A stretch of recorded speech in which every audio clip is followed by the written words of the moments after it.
يقول يا أهل اليمن وش زادكم وش ماكم يوم استبيحت فالقصيد دماكم. لمدة وأنا أدور شاعر، هل في شاعر ساكن بحماكم؟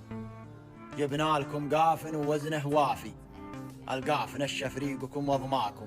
القافية وافي يقول سنافي، وشلون تنطق شعرنا بكماكم؟ من بعدها جت قافيتنا صاصة، ما في شاعر ذاد عن مرماكم. القافية صاصة يقول خلاصة، وشلون تسمع شعرنا صماكم؟ واليوم جبنا قافية مفتوحة محددة يا أهل اليمن بسماكم، لعلكم خدتم دروس الماضي ولعل فكر القافية نماكم. علمتكم للوزن والقافية واخرجتكم للنور من ظلماكم، وغزوتكم بالغزوة الشعرية دمرت بالشعر أرضكم وسماكم. والوادعي يوم احتميتم خلفه دقيت خشمه ما قدر يحماكم، حتى ابن جرشب لا شرب له شاهي عنت على قوس الشعر ورماكم. ردوا علينا الخيل يا خياله ولا رصاص القافية تعماكم، ما حد يرد القافية لو حتى تطلع قرون العنز في جماكم. يا أهل السعودية قسم منساكم من القوافل جاهزة الحصرية، في بينكم شاعر يريد يبلاكم وجاب قصيد لأهل اليمن سخرية.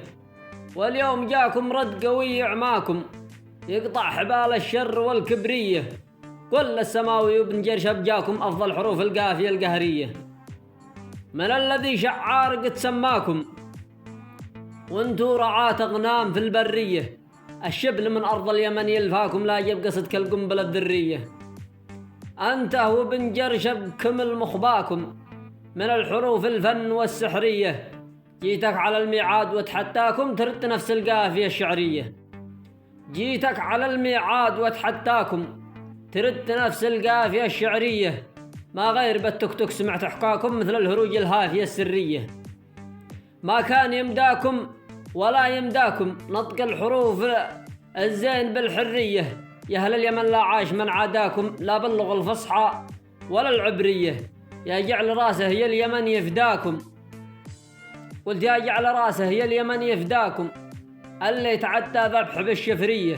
واليوم قد دمرتنا مبناكم بقوى سلاح القافية النارية، لا عاد فيكم حيل قسم للقاكم بوقت حر الشمس في الظهرية. أسكي تراب أرض اليمن بدماكم من بطن أبو مسمار بالجفرية، من بطن أبو مسمار بالجفرية.